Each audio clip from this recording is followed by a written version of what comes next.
Présidente, Madame la Ministre, Messieurs les rapporteurs, chers collègues.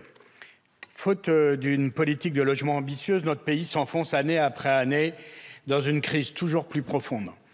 La Fondation Abbé Pierre évaluait dans son rapport de février dernier à 4,2 millions le nombre de personnes en situation de mal logement, soit parce qu'ils étaient privés de logement, soit parce qu'ils vivent dans des logements insalubres.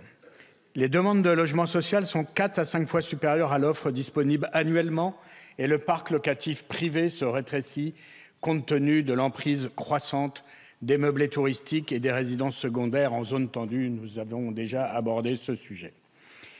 Dans le même temps, 5 millions de nos concitoyens vivent dans des passoires thermiques ou des logements mal isolés. 26% des ménages ont eu froid chez eux l'an passé et 84% des foyers considèrent que les factures d'énergie représentent une part beaucoup trop importante de leurs dépenses. Ce contexte nous impose à la fois de garantir l'application des obligations en matière de décence énergétique et d'éviter que leur mise en œuvre ne se traduise par la sortie brutale du parc locatif de centaines de milliers de logements. Nous avions proposé il y a quelques mois, lors du débat sur les copropriétés dégradées, le report du calendrier fixé par la loi Climat Résilience. Notre conviction est que nous manquons encore d'un instrument de financement ad hoc pour accompagner les propriétaires et les copropriétés dans la mise en œuvre de ce calendrier.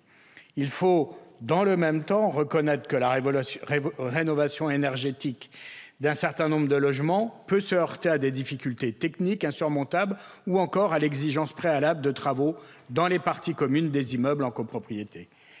Le texte que vous nous proposez cherche à répondre à ces difficultés en proposant des ajustements.